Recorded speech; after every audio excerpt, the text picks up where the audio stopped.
Welcome to the Behind the Bits podcast. Your host, Scott Curtis, wants to learn everything he can about stand-up comedy and take you along for the ride.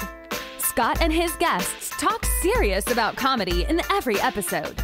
Behind the Bits will uncover knowledge from different perspectives on subjects such as writing and performing stand-up comedy, as well as booking shows and the comedy life. If you're thinking about becoming a stand-up comic, already in the comic game, or a comedy nerd, Behind the Bits is the show for you. Now, let's get Behind the Bits.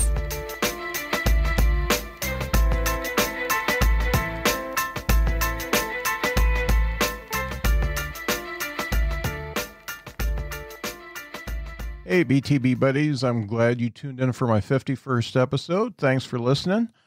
I'll be doing a bonus year in review episode in the next couple weeks, so look out for that. I know it's been a nutty year, but one thing you can count on is Behind the Bits. I'm here every week. I'll keep giving you the interviews with the best working comedians in the business, and I'll keep bringing you the BTB Internet Talk Show. Check that out on YouTube if you haven't already. Just type in Behind the Bits in the YouTube search bar and you'll find me. I plan to launch some new stuff in the new year, like some merch and some new great Patreon benefits. So keep on the lookout for that. I hope next year is better for you, and I hope it's better for me too. Give yourself a pat on the back for surviving this one. Here comes Don Smith. It's a good one. My guest is an actor, comedian, podcast host, and owner of Wiley's Comedy Club, part owner of Wiley's Comedy Club in Dayton, Ohio. It's and host the podcast is called The Life Radio Show. Got Don Smith with me. How you doing, Don? All right. How you doing, man? All right. As I told you before we started, it's going to be hard to pin down what I want to talk to you about. But since this is a comedy podcast, let's get into that first. When did you first start doing stand-up comedy? I started performing a little over 6.5 years ago. It's something I've been wanting to do for a long time and just never got up and did it. Mm-hmm. I started performing theater, local theater in my mid-20s. Mm-hmm. So I love theater. I love the live performance. But the problem with theater is it takes such a commitment. I mean, 3-4 month commitment pretty much every night of the week and weekend. Right. And it just didn't have the time for that. So I always have that itch to get on stage because there's nothing beats a live performance. So Yeah. So that's how I decided to start performing stand-up is just get up there. Yeah. It seems easier at the outset than doing rehearsals for 3 months, right? Yeah. So tell me about your first time. What was it like to get on stage the first time? My first time was actually, I went back to college late to finish my bachelor's degree. And I took a class that was called comedy writing. Okay. And I didn't know it was actually a basics of stand-up comedy class. And the final exam was actually a 4-minute set at the local, at the Dayton Funny Bone. Okay. So that was technically my first set, even though it was college related. But my first set after that is about probably a month after I did that, I performed at Wiley's Comedy Club for my first real open mic set. Uh-huh. And it went well. I was surprised because both times went fairly well. The first time I performed at Wiley's, it actually went well enough that I let the people running the Wiley's Sunday Comic Show at the time, I let them convince me to sign up for the competition later that month. Because every year Wiley's does the annual fireworks 4th of July comedy competition. Uh-huh. And they talked me into signing up after my first set. So how did you? I think they just wanted the money. I don't know if I really did that well. But no, it went fairly well actually, and I made it to the finals of the competition. So that's great. That was cool. That was like my third performance was in the competition. My fourth was in the finals. Wow! So, yeah, it was great. So I impressed myself a little bit. Yeah. Do you feel like coming into it a little bit later in life and also having the acting chops helped you? Definitely the live performance and the acting, the theater performance definitely helped, because I mean you develop a stage presence with that rather than somebody just walking up to try it their first time without having that. So I think I definitely had that advantage. Mm-hmm. I don't know if starting later in life helped, but I do know that the acting helped a lot in that, because that way you can sell your jokes a little more if you're able to add that performance element and the stage presence into it right off the bat. Yeah. The reason why I say starting later in life, you didn't start as late as me. I started when I was 52. And by that time, I had raised 2 kids. I had friends pass away. I'd lost jobs and all that kind of stuff. I'm like, an audience doesn't bug me. I don't care. So it wasn't as nerve wracking because of all the life experience I've already had. That's true. I don't know, because as weird as it sounds, doing the radio show, doing comedy, doing theater, I kind of get nervous. I still get stage fright before I go up. And I mean, now the podcast, I don't so much because I've done it for so long, but right.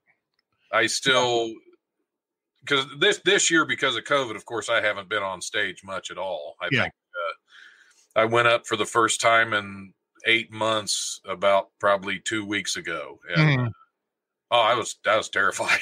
Yeah. Yeah, I still get a little nervous. I mean, if you're not a little nervous before you go up, you're dead. So you should have some nerves, or you really don't like what you're doing because you want to do well. So I think I try to stay nervous in it by constantly using new material. I know when I was first starting off, of course, all the advice you get is just work on that solid 5, work on that solid 5. And I get bored to death and I can't do it. About every third show, my first year doing comedy, about every third or fourth show, I'd go on stage with a brand new set. Wow. And it was terrifying, but at the same time, I gained a lot of material doing that. So I was a year in, and actually I won a competition and I got to do a 30-minute set. And I had the material, because even at a year in, I was doing so much and changing it up so much. That's some prolific writing there in a year to get a solid 30. I didn't say solid. Okay. To get 30. I could do 30 that was okay. It was like semi-solid. It wasn't solid. It was still a little, it was like Jell-O kind of. It was that consistency. Yeah, well, you stood up on stage with a mic in your hand for 30 minutes. Not a lot of people can say that after a year. Right. With no notes. Yeah. That first time I went up, I was like, I don't want to take notes because I didn't even have a cheat sheet. Yeah. So what kind of material do you do, Don? I usually talk about my life and the mistakes I've made. This past year and a half has been just glorious for that, because everything with the comedy club, I made the joke, off the air. I made the joke about how since I'm backing off, I give my partners a chance to ruin their marriage. That's kind of true. And that's been the past year and a half. There've been a lot of turmoil and a lot of issues that I've been dealing with. And I bring that on stage, and oftentimes with a lot of anger, to where I hit something deep. The first time I went up and really let loose, by the time I got off stage and got to the bar to get a drink, I could hardly pick my drink up. I was just, whatever nerve I touched inside hit me deep. Wow. And it was pretty wild. Right. This past year and a half, using a lot of material like that, I've kind of had, that's another reason for stepping back, is because I've had so much, I won't say bad energy, but so much angry energy going on stage that I could tell it started to affect me off stage a lot too. Do you feel like taking that personal stuff up there does give you an outlet, though? A little bit of therapy almost? It does, but it can also make a significant other very angry. Yeah. But yeah, I think it does help to talk about these things, and I've tried therapy and it just isn't the same. Yeah, no doubt. I mean, the bar's not there for a drink after therapy. You have to, Right. Bar, Right. So, Which it should be. It should be. Yes, it should. So, most of the times I've left therapy, I've needed a drink after. So. Yeah. So do you think that maybe that early success was because you made stuff so personal, and you made you had a voice to begin with? Because comics, you've seen a lot of comics, a lot of new comics. A lot of them are, one-liners, puns, stuff like that, for a long time. And or they just go with toilet humor. Yeah. Because it's an easy laugh. Yeah.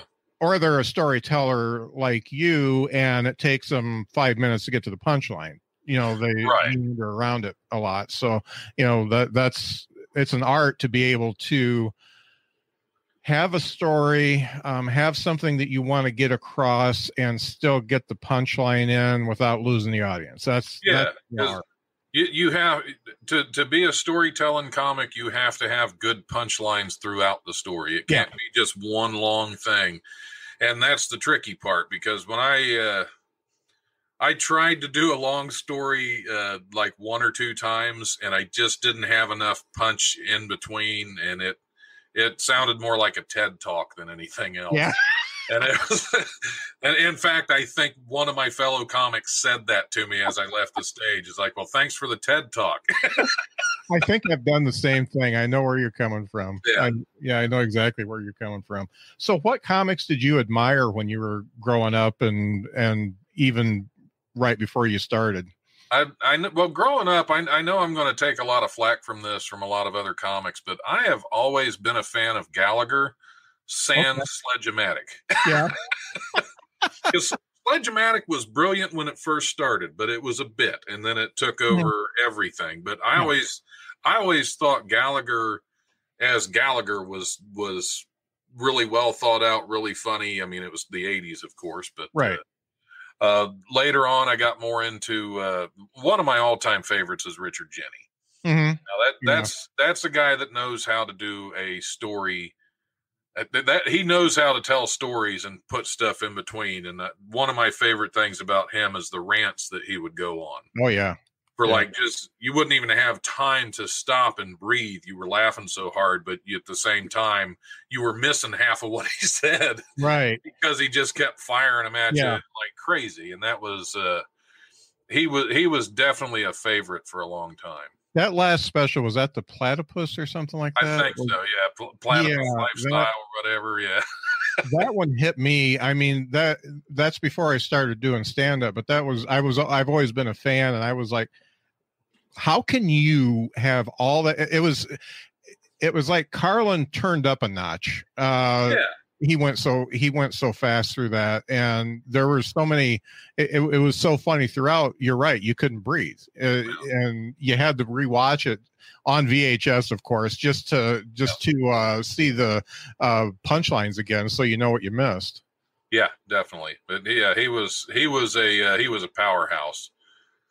Just awesome comedy writer, and I had heard at one point that he actually hated performing.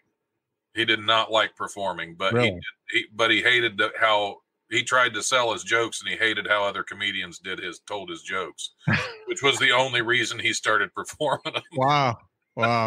Don't know if that's true or not. I read that somewhere years ago. Yeah. So thinking about being part of the comedy club, when did you get into ownership of Wiley's? It's a little over 3 years ago now. Okay. We basically I had gotten to know. I booked a local comedian on my radio show, which at the time, it was still the Life radio show. It was still the podcast as well, because I've been doing the radio show for 6 years and the podcast for 4 now. And I had booked one of the local comics who ran the Wiley Sunday Comics open mic show. Okay. Karen Jaffe. I had booked her as a guest, and she had to cancel last minute. And rather than just leave me hanging, she said, "Well, I have a guest. It's the new owner of Wiley's Comedy Club, who at the time, I'm not going to mention his name, there was a falling out. I was actually before he became the owner, I was actually banned from performing at Wiley's for a while, which is something else. I'm just going to leave that as a mystery. So yes, before I became part owner of the club, I was actually banned from performing there. Okay. But Karen sent the new owner of Wiley's to be part of my radio show as a guest. And we had fun, and we kind of came up with an arrangement where he'd come back a couple times a month just to promote the club. And I was cool with that. And then what happened is it got to where the club was needing a little bit of extra money, and I just happened to have some at the time, and he offered a percentage to buy in, so I bought in, and then things went south really quickly, and he had to be excused for reasons I'm not going to get into. And basically it was me and two other owners who were both out of state, and basically most of running that club fell on me, what wasn't already on our general manager. Who is our general manager. Erica is fantastic. She books the shows. She pretty much does everything but the paperwork anymore. And that's about all I'm doing these days is just the paperwork for the club. But right. Therefore, until COVID, I was involved enough to where I was pretty much at the club for just about every show. Working right alongside the staff. Right. But yeah, that's about 3 years ago. I became part owner, and then I ended up with a bigger percentage than I was planning on because we had to get rid of our managing partner. And it was weird times. And then for the past 3 years, it's just been it's been crazy. I mean, I love the club. It takes its toll after a while, because when you're constantly on the move like that. In 2019, I actually lost almost 80 pounds. Oh, wow. Just because I was constantly running. I mean, thanks to COVID, it all came back. 2020, every bit of that came back. Yeah. No, it was just, I was constantly running, constantly moving. 2019, I also, with everything going on in my personal life, I performed a lot more shows. I think that year I was averaging like 17 or 18 shows a month. Wow. That's on top of the club, on top of, and it wasn't just shows at my club, because that would have been too easy. But no, it was on top. That was on top of the club. On top, I think I acted in 4 movies in 2019 as well, plus the radio show and podcast. Plus, I work full time.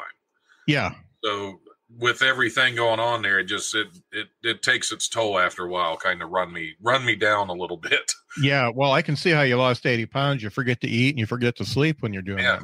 Yeah. Well, that and a lot of vodka. That helped a lot too. That's what the carbs. Yeah. Yep. Skip the carbs. Oh, yeah. We're doing the good carbs tonight. Yeah, absolutely. So when you got involved with the comedy club, obviously it was a little bit chaotic, but I'm sure you probably at the beginning were helping with the booking and stuff like that. Is that correct? I stayed as far away from booking as possible. Okay. Erica has done the booking at that club for quite some time. Okay. She's been there for almost 20 years now, I think. Oh, wow. I mean, she knows that club and that business better than I do. Yeah. I'm not going to, owner or not, I'm not going to go in there and step on somebody's toes that's been doing it as long as she has and does a better job than I would anyway. Right. So, right. And I was happy not to book, because that way I don't get hit up with emails and messages all the time from every comedian that wants to be booked at the club. Oh, no doubt. Oh, no doubt. I do get quite a few, but then I can just forward them to her. Yeah. And then wash your hands of it. I don't do that. So thinking about Erica having been there for 20 years, she had to have had, she had to have a opinion on how a comic should act when approaching for a spot at the club or a weekend, either as a headliner, feature, whatever. what types of things would she look for, and you look for if you're recovering for a vacation or something like that? What do you look for in a comic that is going to be performing at Wiley's besides being funny? Well,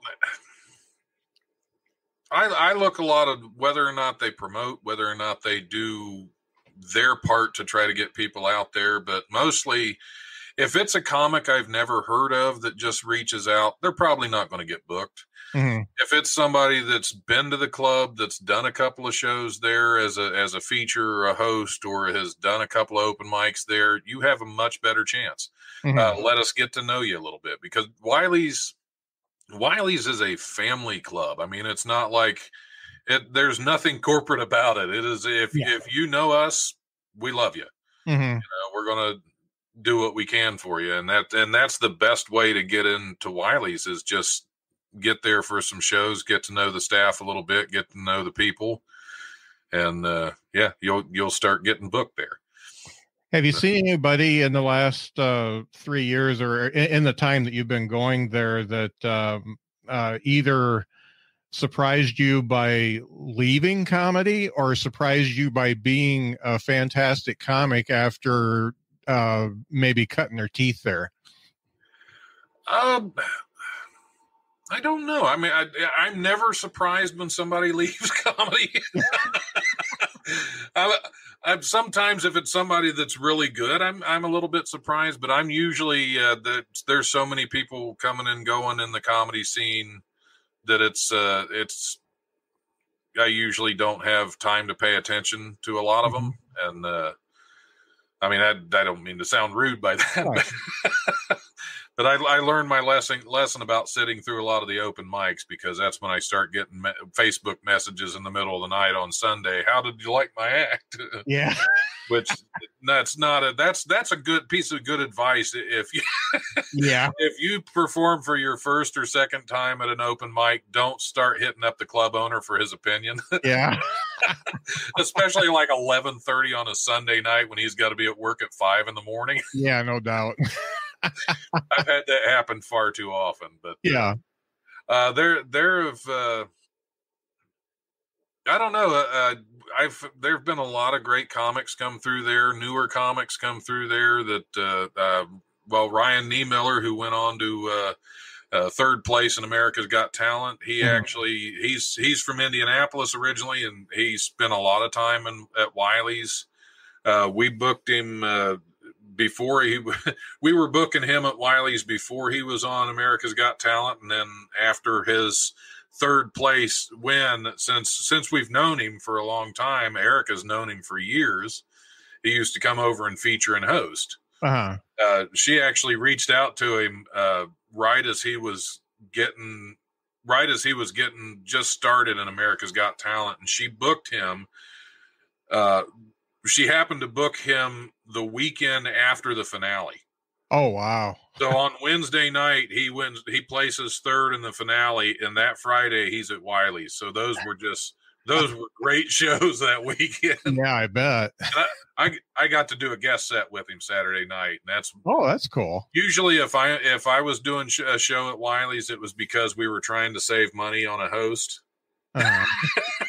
So I would get up and host, and that would be me, my set. That way I didn't have to get paid.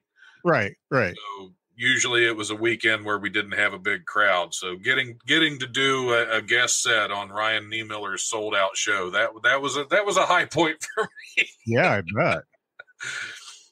Yeah, that's big, and he's still doing quite well, considering the COVID and all that. He's still doing very well. So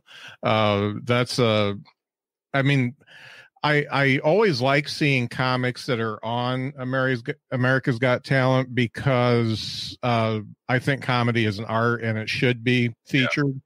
However, and I won't say his name, I did see a comic who placed pretty at least in the top 5 several years ago. I saw him in Chicago, and boy, did he suck. He was I mean, he would, and I know everybody has a bad night, but It was the material. I mean, if I was reading the material from a notebook, I would still hate it. It was so pedestrian. I mean, it was just what everybody does, and you expect more out of somebody like that. And when you're at that level, when they're at that level, you definitely have to expect more. Yeah, and there was no personal stamp on that at all. I mean, it was pretty much rehashed jokes that I already knew. It was that bad. So, but Ryan is definitely not that type of guy. He is always looking for something new and really working towards it. Yeah. One of the things that I talk to comics that are on both coasts, and they all say that if you're like a headlining level comic, but you're not like, you don't have an Amazon special or a Netflix special or something like that, it's like pulling teeth to get on stage on either one of the coasts, any real stage time. So they all come to the Midwest to actually make enough money to live on. This is pre-pandemic, of course. They come in the Midwest to make enough money to live on if they lived in LA or New York or whatever, and then would try to take what they worked on in the Midwest back to New York and still not get on stage and rinse and recycle and try to keep things going. But and that's why really good comics come through here. Yeah, that's for sure. And the thing with comedy clubs is a lot of people that I get the question all the time, well, who's the biggest name you have in there coming up? It's like, well, what does that matter? Go out and see some live comedy. See somebody you've never heard of before, because chances are, if they're headlining at a comedy club, they deserve to be there. Yeah. And you're going to enjoy them. And most of the time. You really hit on something there, because when I started this podcast, and I started at the beginning of the year, I was very deliberate in writing out what I wanted, and I wanted to talk to working comics. I didn't want to talk, I'll talk to a famous comic if they want to talk to me. Right. I talked to Steve Hofstetter earlier this morning, but if they want to talk to me, that's cool. But I'm going to talk to working comics that are writing, that are performing and making a good part of their living doing comedy or in the comedy business, because those are the ones who know what it's like now, and also they don't have to remember. Like, I had Tom Dreesen on, and he was one of my first guests. He was my first guest, and I love Tom. But he remembers what it was like in the old days, but he's pretty far removed from it now. Yeah. So when you're living it, you get a different story than when you're reminiscing about it. Yeah. Hofstetter, at one point before I became involved in Wiley's, Hofstetter actually had part ownership of the club there for a while. Really? Cool. Yeah. I did a phoner with him, and the only phoners I've ever done for this podcast is him and Bob Zaney. And it's hard for me to do a phoner because I like to look at the person I'm talking to. So I do a lot better when we're actually on screen, but he was just doing phoners, and I'll take what I can get. We still had a good talk. Well, I before the pandemic hit, I was doing a live on-air show in the studio, and I was so used to having people in there with me that once COVID hit and I started doing everything from home through Zoom and through I have used StreamYard before, but it's different. It's a different feel. Having somebody in studio with you is always a lot better an interview. Being able to look at them is always better, and it gets to be a struggle sometimes. Just doing what we do. It's weird because, I should be looking at the camera, so I look right here, but I'm looking at you because I'm listening to you, and we're doing the same thing. We're kind of doing this action, and that's just the way it is. The only way I could fix this is if I take the camera and tape it to your glasses where they are, and then I'll be looking at the camera, but I won't see you. So I suppose I could move my camera over a little bit, but wherever I put it, it's going to be weird. It doesn't matter. It doesn't matter. I've got tens of listeners, so it's okay. But let's talk about the podcast a little bit, because you've been doing between the radio show and the podcast for quite a while. What got you started doing that? Comedy, actually. Like I said, I went back to school kind of late to finish my my degree, and so when I had just started performing comedy, and I didn't have a lot of time to get up on stage. Mm. Well, at the school, since I was working full time, I was a full time student as well, plus doing comedy, plus the acting at the time. So this was pre club ownership, or I would have driven myself nuts. Yeah, but I figure I'd spent so much time at the school. Well, they had a radio station on campus, and if you were a student, you could start a show. Uh-huh. So I thought, well, since I can't get on stage a lot and keep in contact with a lot of these local comics, I'll just start a radio show. Since I'm on campus anyway, I have an hour break here and there. I'll just bring some of the local comics onto the radio show, get to know them there. Mm-hmm. So that started, like I said, about 6 years ago. I started that, and first couple episodes were disastrous. Oh yeah, they always are. Yeah, but I had there for a while. I had a co-host that had a podcast, and he would use the Life radio show for his podcast material.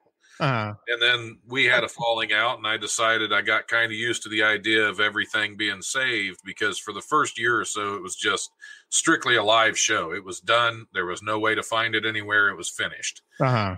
So I kind of liked the idea of people being able to go back and listen later.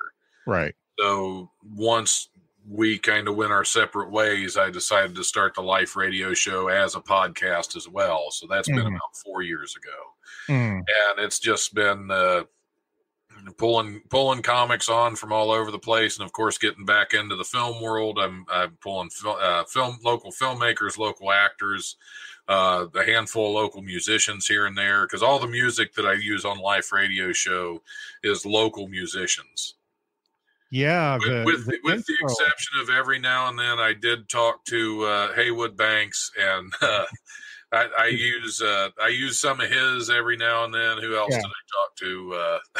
Tim Cavanaugh. Okay, lets me use his songs too. So other than that, pretty much everybody's local. Yeah, that's been on the show. So the intro music, I really like. Are you a little bit of a metalhead too? Yeah, a little bit. Yeah. I like almost all kinds of music. I'm the same. But I've always been a metalhead since my childhood. Yeah. And that band that does that is Potter's Field, who's also Potter's Field is the lead singer's solo project. His actual band he was with was called Destricore. Okay. And he has a number of albums out from Destricore as well as from Potter's Field. He's been a good friend of mine. I was actually in a band with him briefly in high school. Okay, cool. So as soon as I got on the air, I got a hold of him, and I said, his name's Don too. I got a hold of him. I was like, Don, I have a radio show. Give me some of your music. I'll put it over the air. Yeah. And that's what I started doing. Then I got permission to use it for the intro and outro of the show. So. That's cool. And it's funny, that grabbed me. For some reason, I was listening to a couple of your episodes to get to know you a little bit before I talked to you, and that just grabbed me. It grabbed me enough that I listened to the intro a couple times because it was just good. It was fresh. It was good metal, and everybody likes metal. They should. If they don't, there's something wrong with them. Yeah. So have you, you said you talked to Haywood Banks and Tim Cavanaugh. Have you met anybody doing the podcast that kind of surprised you? Okay, there's a lot of comics that are kind of superficial. Their act is kind of superficial. Let's say like Larry the Cable Guy. He's playing a character, but when you actually talk to them, you find out they're much deeper. Yeah. There have definitely been a couple. Of course, Donnie Baker. Oh God. Yeah, Donnie Baker used to do Wileys all the time, and Yeah, he's a different personality off stage. Yeah. And there have been some that have surprised me by being the same off stage as they are on stage. One of my favorite comics to watch live, and just because of the absolute powerhouse of energy, Greg Hahn is absolutely amazing to watch live. Mm. The first time I ever saw him, it was the second show of a doubleheader. Okay. 2 shows on Saturday, and the first show Saturday I was there, but I was doing other things. And the second show I actually went in and watched, and I don't see how you keep that energy going for 1 show, let alone 2.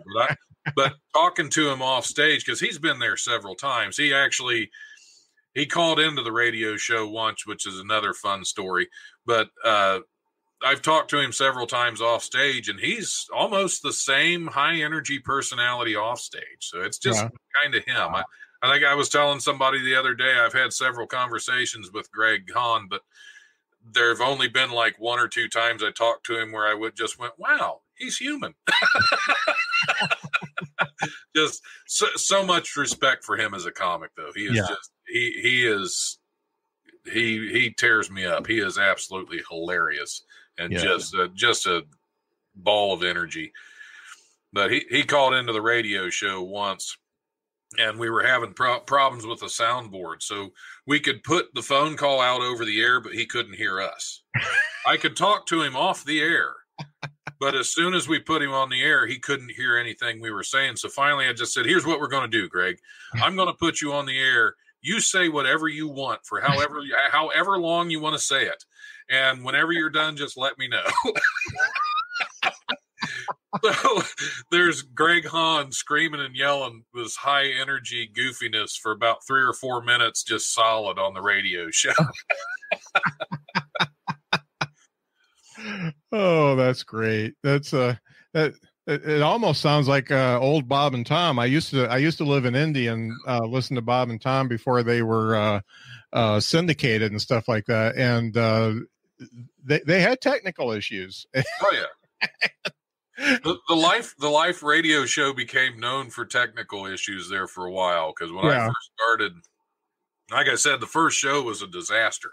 Yeah. I could get in there, and all I could remember how to do was get us on the air and get us back off the air. Yeah. I could not remember how to play a song for a break. I couldn't remember how to go to the station ID, anything. Uh-huh. So it was just, it's like, well, we're not taking a break. We're just plowing through. And from then on, it just became kind of a running joke where the life radio show, we just had no idea what we were doing. Yeah. I'm cool with that, actually. Actually, yeah, I like it. You know, it's funny. I grew up here in the Midwest. I'm in Indiana, and we're close to Notre Dame. And, you know, I grew up, obviously, you know, I'm 56, so there was no internet when I was a kid. And the only thing I really liked in life was music. And I can't play music. I can't sing. I'm tone deaf, and I've tried to play and it just doesn't work. So, but I love listening to it. And I didn't like anything that was big in the late 70s. Bad Company, whatever. Yeah, it was all corporate rock, you know, Foreigner and stuff like that. And there was this dude that had the Friday shift at the Notre Dame station, WSND, and he'd play what he wanted to play, I think from 10 to midnight, just a couple hours. And so I think he was an East Coast guy. And so that's how I got introduced to Blondie and the Talking Heads, Ramones, Split Enz, you know, all those new wave punk, you know, Sex Pistols and stuff like that, all those bands. And then I'd go to the record store to try to find the records, and they weren't in Indiana. Yeah. You know, it always took a year for stuff to get to the Midwest from either coast. And I always look back on those days fondly, because I would just sit in my room with the headphones on and listen to that music. And then my parents would come in and tell me to turn the music down, even though it was coming through my headphones. And that's why I wear hearing aids today. So. Yeah, there you go. That'll do it. but yeah, I was such a nerd that's all I got into. And I was really into Steve Martin. And then when Dave Letterman came up, I was into him, but it was that radio station really opened my eyes that there's a lot more to do than the corn in Indiana, and Foreigner, Yeah, I would say I've gotten more into music over the last probably 10 years than I did before that. But as far as comedy, that was a thing that I've always been into, because my dad, we used to watch the old Showtime comedy specials and the HBO comedy specials and all that, and the Funny Men, Clowns of Comedy, that kind of thing. You have like Mark McCullum, and Billy Elmer was always a favorite. I mean, there's so many of these comics that outside of those Showtime specials you didn't hear a lot about, because they were working comics. They weren't the big names that everybody expects at a 200-seat comedy club. Yeah. That's what always cracks me up about that question. It's like, when's Chappelle coming? It's like, Chappelle can sell out a 10,000-seat arena. He's probably not going to play a 200-seat comedy club. But he started with Wiley's. Yeah. I mean, he's local. Chappelle's out of Yellow Springs, Ohio, which is about 20 miles outside of Dayton. So, I mean, this is where he started. Mm-hmm. So that's always my advice to people. You get out and see some of the local comics, because they eventually, one of them will be the next big comic. Oh, yeah. Yeah. And they are absolutely trying harder. Oh, yeah. Yeah. They're never phoning it in. Some of them are trying harder. Most of them. Yeah. So as somebody who has seen comedy from the inside, you've done the writing, you've done the performing, you've seen how the stage works and stuff like that. What do you like about comedy today? What the comedians that you see today, what do you like about what you see now? We're not seeing enough of it because of COVID, but yeah, but I don't know that I like that every now and then there are some that are daring enough not to be politically correct when that's expected. Mm-hmm. You have a lot of them that are just trying too hard to not offend people, and that tends to make for weaker comedy. Because if you're not offending anybody, you're not talking about anything important. Right. And that's, I've done whole sets on religion that I fully expected half the audience to walk away from. Yeah. But somehow made them work. Yeah. And that's the tricky part is being able to talk about, and that's what comedy's always been, being able to talk about stuff that's taboo and do it well enough that people will not only laugh, but think about it and accept that that's what you're talking about. Right. And I mean, there are still several of the newer comics that are doing that, and there are still a lot of the newer comics that are trying to tiptoe around what they're actually trying to say. So I don't think that it's changed a whole lot from what it used to be. I mean, I think people are getting more personal and getting more, I don't know, risky or whatever, but yeah, I don't think it's really changed a lot from the 80s. I mean, people are still talking about what they're talking about. People are still, I'm not really sure that anything's really all that different. Right. Just, I mean, I guess the PC kind of culture, you have to be a little careful, but at the same time, I don't bother. Yeah. And what I take from it is you can get away with a lot of stuff when you're funny. Yeah. If it actually comes out as funny and not mean, it's good. Or if it comes out as mean but it's still funny, you can get away with that too. But a comic is either dancing around political correctness and trying to stay within the boundaries, or they are intentionally going outside the boundaries to just horrify audiences, and that doesn't work either. But the ones that are really masterful, like a Lewis Black or somebody like that, they actually talk about things that are important and have people on both sides of the political spectrum or religious spectrum or whatever actually laugh, because they can actually laugh at themselves if it's about them. So, well, people are having a more and more difficult time laughing at themselves anymore. Yeah, that's very true. I think as far as the PC culture goes, as long as your jokes punch upward and not downward, as long as the ridicule goes to somebody that's considered at a higher tier. yeah. You don't want to start crapping on the downtrodden. They're already there. Yeah, no doubt. You want to tackle the people that are up above, that at least think they're up above. And that's the tricky part. That's the tricky part, is to keep it to where you're not just being a jerk.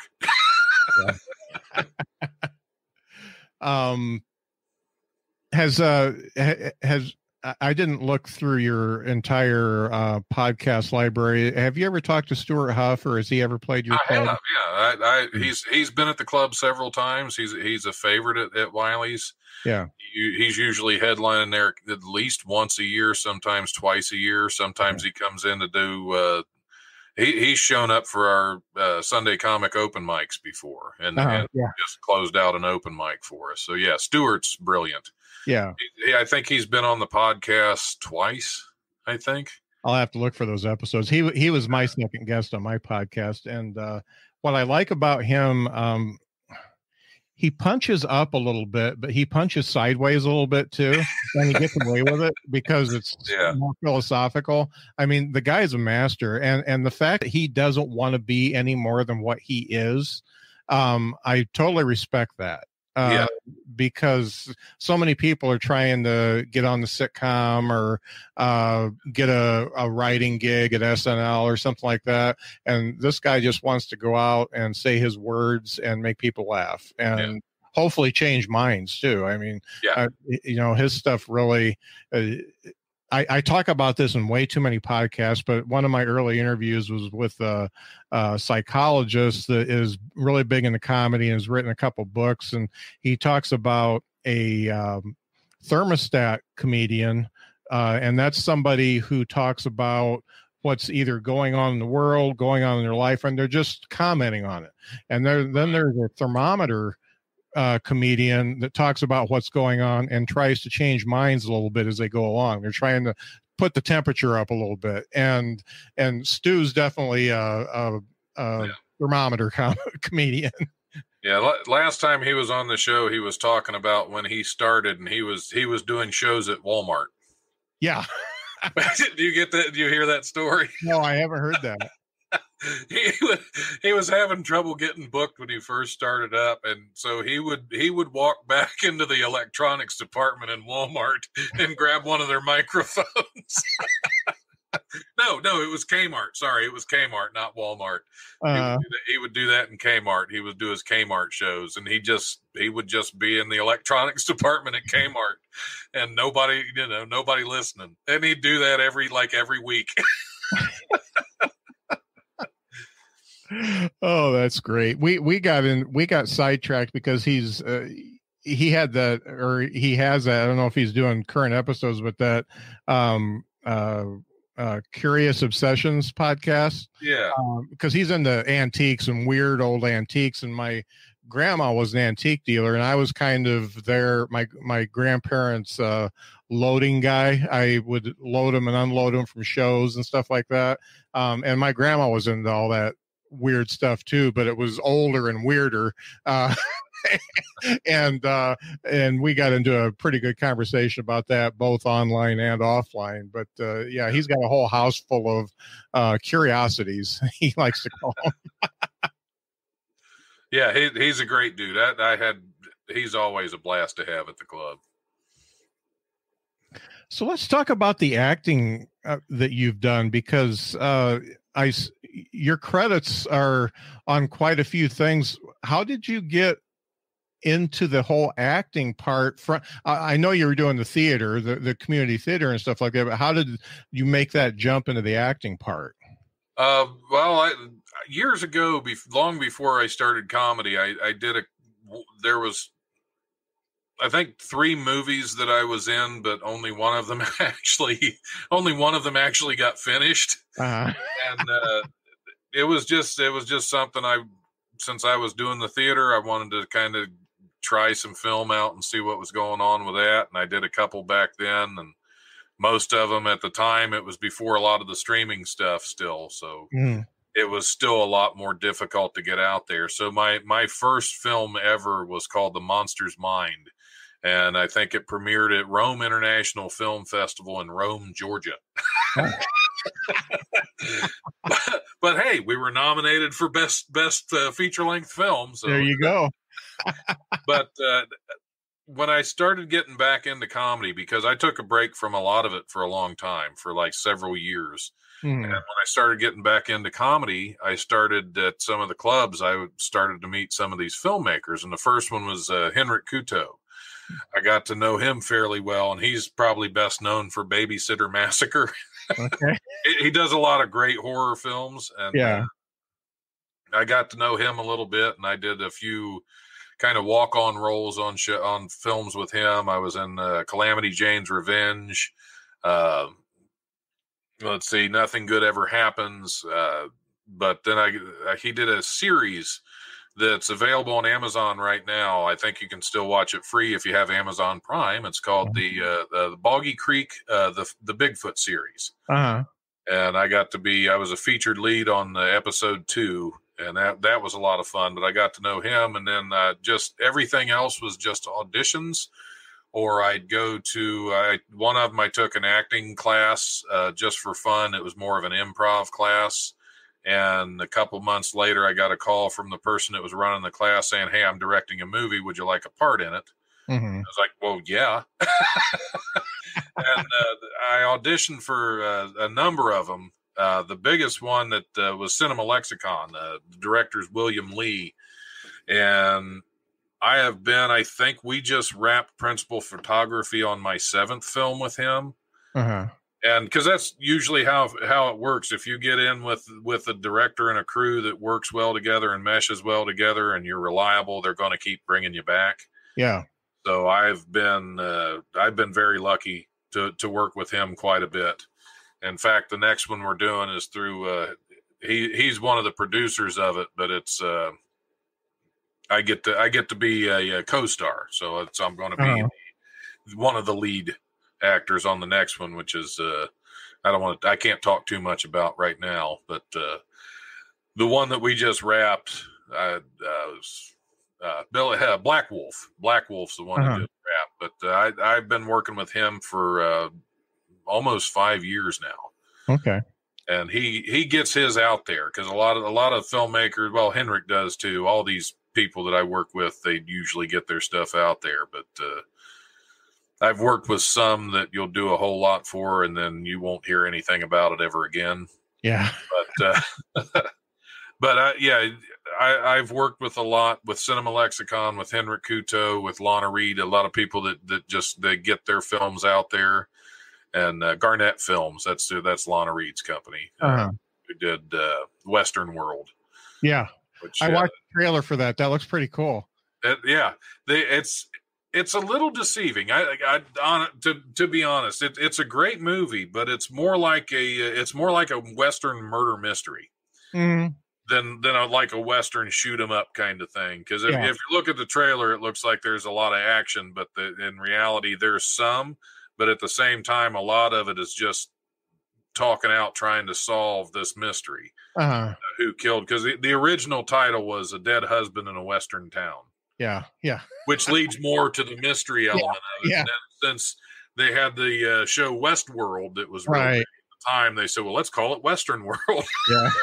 Trying to get some of that audience over. And I think their marketing of it kind of, I don't know that it really hurt it, but it kind of, the marketing, we had a lot of people that were expecting a lot of gunfights in a Western that just weren't there. Right. But it's a great movie. It's very well written. Brian Dobbins, I think, wrote that. But it's a very, very well written movie. A lot of great acting in, a lot of really good filmmaking went into that.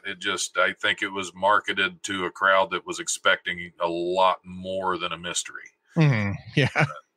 But it was the trailer looks good. Do you think it's a great, I think it's a great movie. I'm gonna check it out. Do you think that your voice gets you in the door for some of these acting gigs? I think having a comedy club for people to shoot in occasionally gets me a lot of them. Okay.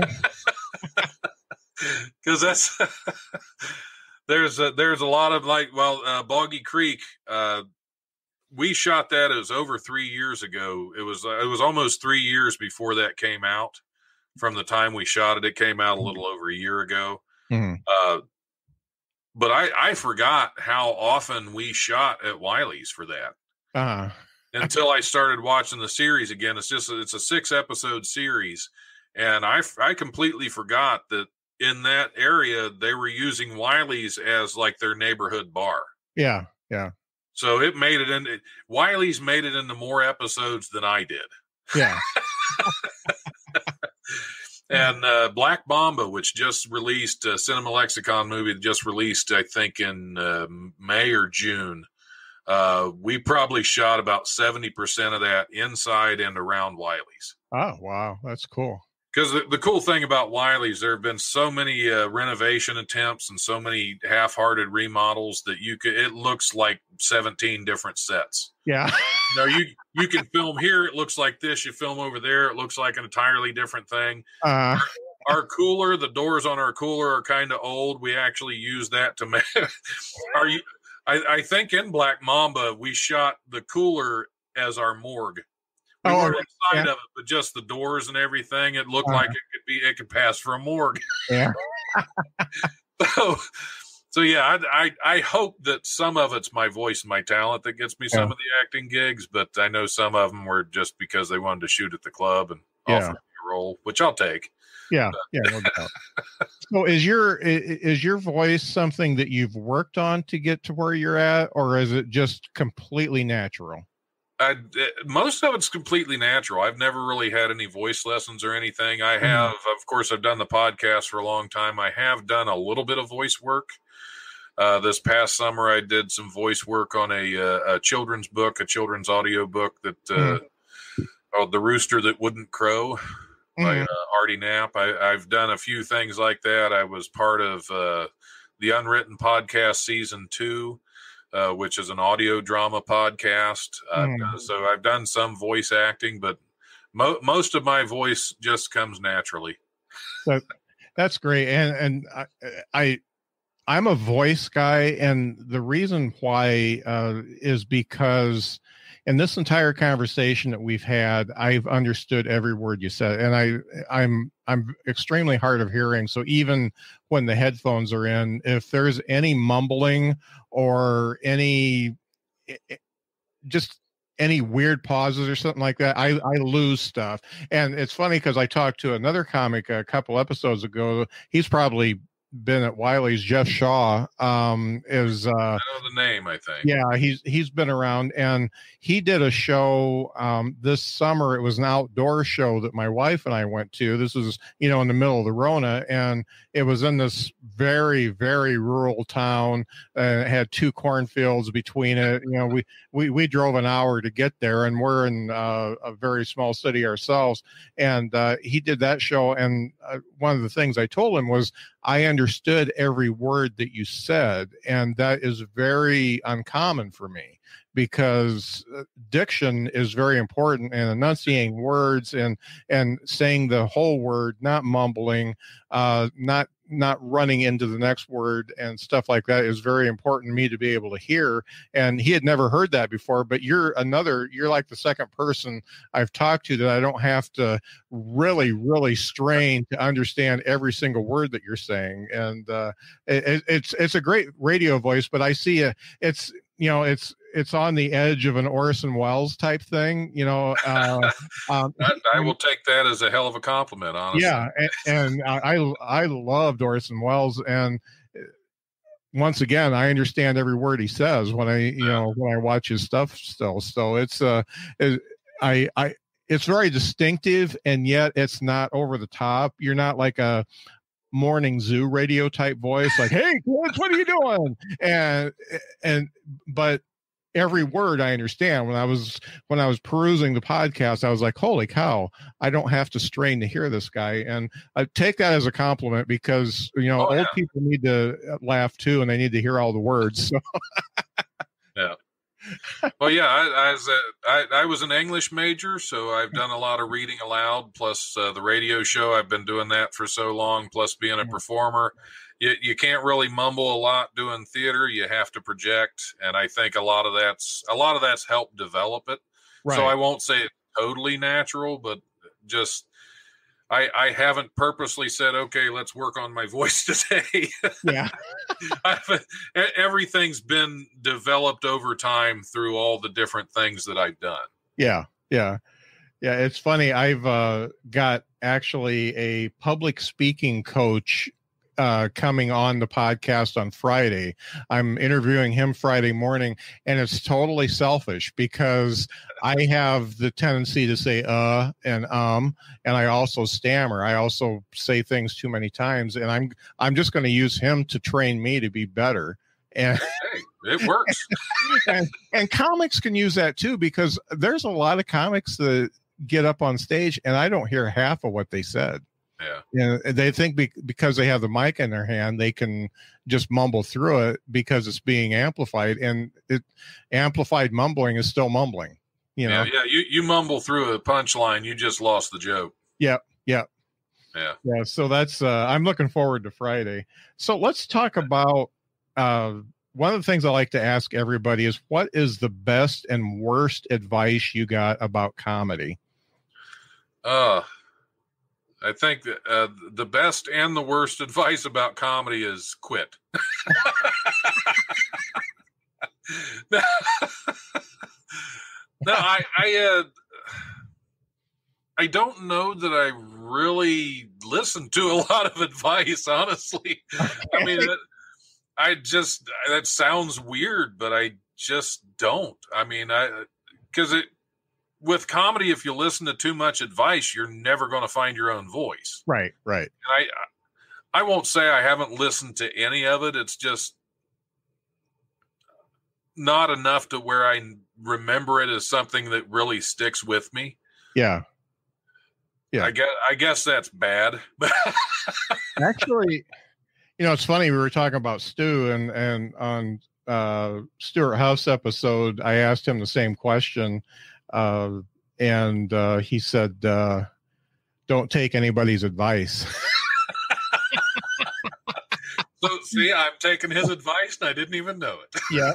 You got to blaze your own trail and do your own thing. Yeah. Make your own mistakes and take your own victories, because there's no formula. I mean, there's a formula for a laugh, that's pretty much mathematical. The punchline, the set up the punch and set up punch and set up and three punches and however you do it, that's pretty much mathematical. But the rest of it, how you get there, is all on you. So that makes a lot of sense. What three? I've been asked for advice a lot, and I really don't know what advice to give. Yeah, I really, and it's the same thing, and that might be because it's. Back in the back of my mind, I knew it was because you have to blaze your own trail. And that's the thing, because you can be funny doing something that nobody else is funny doing.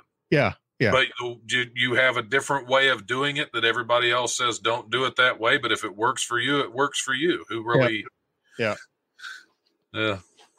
It's funny. I did a episode, and this is a while back. It was a comedy coaching episode, and there's a guy I like a lot named Joel Byers who does stand up, but he also does a lot of comedy classes and coaching.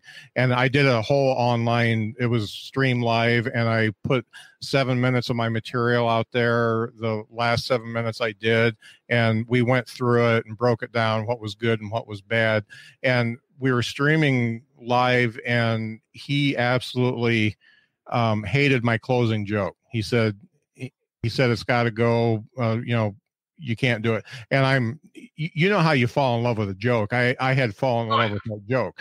Well, it turned out Jimmy Brogan from the Tonight Show was watching that particular live feed, and he typed into the feed, "Hey, that's the best joke of the whole set." And Joel's like, okay, well, he knows better than me. He booked for Johnny for so long, the funny thing is Jimmy actually sent me a message and he said, try putting that at the front instead of don't make that your closer, make it your opener. And I did that and it's much better. I totally changed my act around. I turned everything upside down and it works much better. So it was really cool how that works out.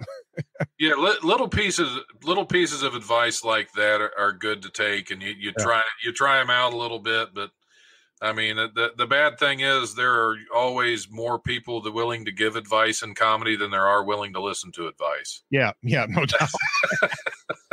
And a lot of times the people that are giving the advice have no idea. Yeah. They've done 3 open mics and all of a sudden they're educated comedian. Yep. Those are the same ones. They've done 3 open mics, and those are the same ones that send me emails. When can I get a weekend at Wiley's? Yeah. I don't know. Can you wash dishes? Oh, yeah. Poor people. I just don't know. So, what 3 things do you know now, either about comedy or the comedy business, that you wish you would have known when you started? Oh, just 3? Yeah. You can list as many as you want. I got all night, baby. Yeah. Yeah. There are a lot of things I've learned doing that. I just, again, nothing really comes to mind. I know if I had it to do over again, as much as I love Wiley's, I would not have become a part owner. That's for sure. Because that's one thing. If you're a comedian and you own a club, you have to be real careful entering any competitions. I was disqualified from the World Series of Comedy. Oh, because I was part owner of Wiley's. Which kind of sucked. I was really looking forward to. I was disqualified, but they didn't give me my entry fee back. Now, did Wiley's host a prelim? We did that year. Okay. I think we did a couple years. The past year we didn't. But I guess 2 years in a row. I can see how that would maybe matter, but once you get past that, it shouldn't even matter. Well, the thing is, I did not sign up to perform at Wiley's.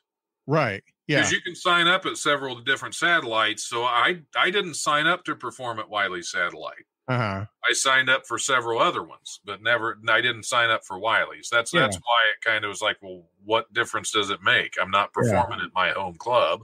Uh-huh. But apparently it was enough that they said, no. Oh, well.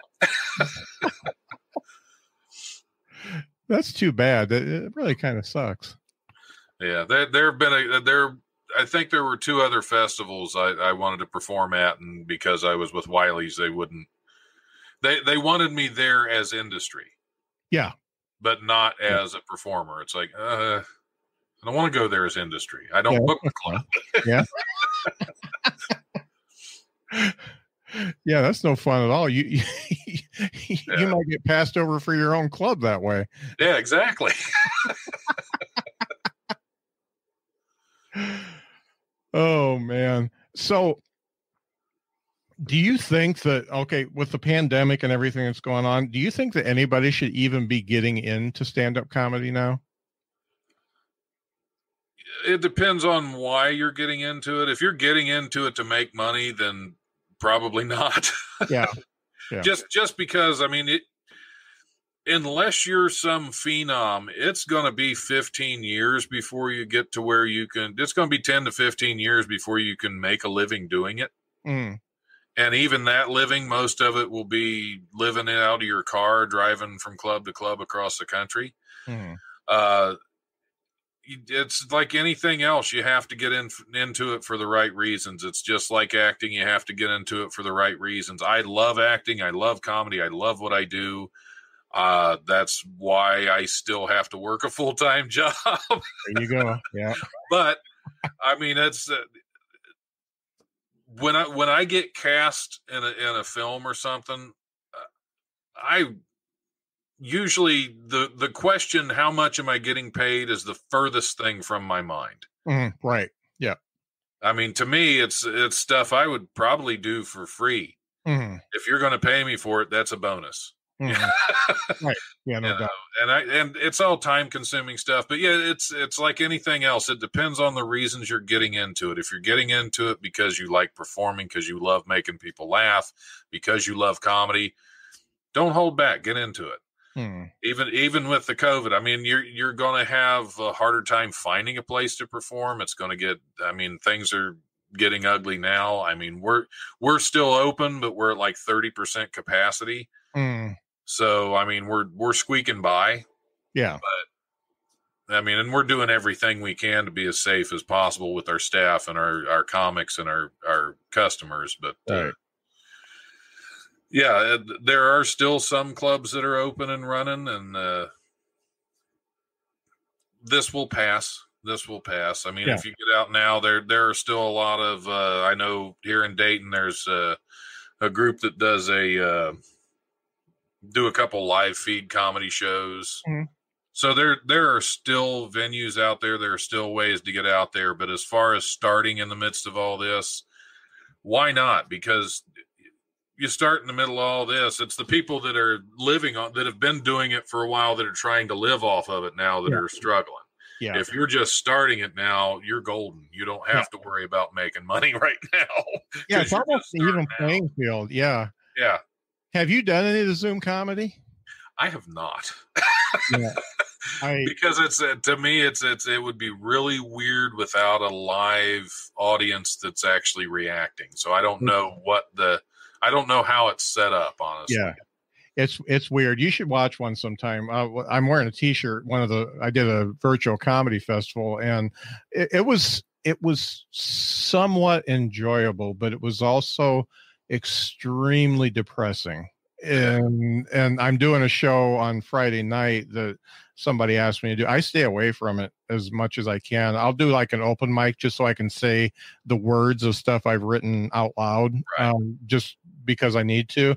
But and I'll do like a writing workshop or something like that. But actually performing is you really get this wave of depression when you're done, if you've ever performed live, because it's just not the same. So, I'll do it if somebody asks me to do it. I enjoy getting ready for it. I enjoy saying the words, doing my bits and stuff like that. And then when it's done, I die a little bit. So, which honestly, a lot of live performances, I mean, even if they go well, I will hit a low usually within a couple hours after being off stage. So I don't want to compound that by doing one of these Zoom shows. Yeah. It's like, it was bad enough then. Yeah. But comedy's a world of lows and highs anyway. Yeah. You do one show and you're on top of the world. You do the next one, it feels like you've been kicked in the sack about 15 times. So it's definitely, there are a lot of ups and downs in comedy. Yeah. Yeah. It's funny. I sponsored a comedy contest, an online comedy contest through the podcast, where I had 21 participants. I had 3 groups of 7 perform, and my top 3, one of them was a professional comic that had been working for about 7 years. The other one was she was a documentarian. She did a lot of documentary filming and had done some comedy in the past, but just started back up. So she was almost like a greenhorn. Mm-hmm. The third dude has never performed live, and he made it to the finals, and he was second place. And he's from Scotland. He was a funny motherfucker, I gotta tell you. and I absolutely love the guy, and he is just itching to perform live. And I keep saying, it's different, but he's got this whole Zoom stuff down to a science. He knows when to pause. He knows that there's a delay and all that kind of stuff. He's done it so much that he's great at it. And it's really cool to see that people from all those different levels were good enough to make it to the finals, and they all deserve to be there. It was really fun. That's cool. Yeah. Yeah. All right. Yeah, I'll be very interested to know how he does when he actually does get to perform live. He's a different animal. I tell you what, I think of him as the next Stephen Wright. Oh, wow. He's got that deadpan, and he's not quite as non sequitur, but he's almost there. Lot of puns and stuff like that, but I mean, it's so fast. I mean, I counted when he did his set for the finals. I counted 6 laughs in the first 30 seconds. 6 real laughs, and that was 6 separate jokes. It was 5 seconds a joke, punch, or set up punch. It was amazing, and he was able to do 7 minutes of that. Wow. So yeah, so it was it's real neat to see somebody that's writing that much. He says he writes like 5 to 6 hours a day. Yeah. And I'm lucky to get 30 minutes in if I'm on a good day. Yeah, I don't do hardly anything with it anymore. I performed in January, and I was actually planning before COVID hit. I was gonna take a break because I actually had evenings free and I had time to get back and do some live theater, which honestly, that's still my first love. I still would rather do live theater than comedy or film. Yeah. And I finally got to where it's like, okay, I have some time in the evenings. I'm going to do this. I'm going to take a break from comedy for a while, and I'm going to and then of course, as soon as I do, all the theaters shut down because of COVID. So it's like, okay, maybe it's my fault. I shouldn't have done that. It's all me. I caused COVID because of my hopes and dreams of performing live theater. Oh, man. I'm glad I can point a finger at somebody because I've been pissed off for a while. I'll take it. If it helps the world at large to blame me for it, it's like my theater acting is so bad that the Lord visited us with a plague to keep me from performing. But no, I hadn't, from January up until late October, I did nothing. I had no shows. I wrote pretty much, I had some thoughts for new jokes, but I kind of jotted them down and left them. And then all of a sudden, somebody hit me up in October, said, "Hey, you want to do this show?" And I said, "Yeah, okay. I haven't done these in a while." Yeah. And I had to come up with a bunch of new stuff. Yep. So yeah, I scrambled for about a week trying to figure out what I wanted to talk about, and it ended up going well. But I went up with that angry persona again. Right, yeah. Deadlines definitely help with the writing process. Yeah, that's for sure. Well, after that show, I had somebody come up to me and said, "The only reason I came to this show is I knew it'd been 10 months since you'd been on stage, and I wanted to see how much you blew up." Yeah. And he said I was not disappointed. He did not disappoint. Because I let 10 months of pent up anger and frustration out on that stage that so it was pretty wild. Oh, that's great. Well, Don, it's been great having you on the show. I'm glad we got introduced. Got to give Steve Joyner a shout out because he hooked me up with about 5 interviews in like an hour. And and I think more is coming. And Steve's a cool guy, and I'm really glad that we got hooked up. And I'm glad I met you. And I'm going to find your Stuart Huff podcast episodes and listen to those and start listening to all those because first of all, I can hear you, so that's good. And second, I like the style of your podcast. It's a lot like mine, where you let the guests talk more than you talk. So that that's always a good thing. I love that. I love when a guest talks more than me because I don't have to do as much. Yep. I've had some shows where I've had like a guest on because I'm not a huge sports guy. Yeah. But somebody came on that was a sports reporter and then did sports podcasts and sports shows. So it's like, I have nothing to really add to this. Yeah. And I would bring in a guest co-host. Yeah. And I'd sit back and let those two go at it for the whole hour. And it's like, I'm good. Yeah. I would have to do that for sports too, because I'm not into it either. So, that's one of the things I always loved about when I was doing the live shows. Every week I would bring guest co-hosts in. And the only criteria to be a guest co-host is you had to have been a guest before. Yeah. And that's it. You had to have been a guest, and I enjoyed your company. Yeah.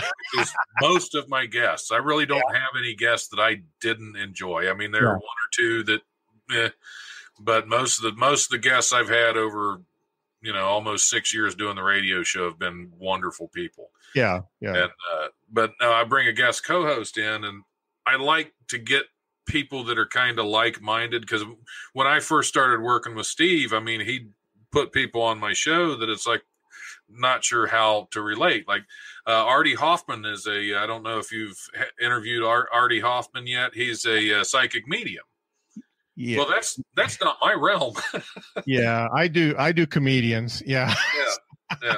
And well, so did I for the most part, but Artie was a lot of fun. He was a lot of fun to have on the show, but I brought on a friend of mine, a comic out of Cincinnati, Erica Russell, who also does tarot card readings and natal chart readings. That way I have two people that kind of work in the spirituality and the astrology kind of thing, and that psychic medium realm, that they could hit it off together. When I interviewed Pat Jankowicz. Pat Jankowicz used to do some writing for Fangoria magazine. Well, for a guest co-host for that, I brought Henrik Kuto on, who has been featured in Fangoria magazine, and they are both big horror guys. So they just went back and forth the whole time. I don't think I had to say a whole lot in either of those interviews. And that, to me, that's a fun thing to me as a host, when I bring two people in as guests that just hit it off. Yeah.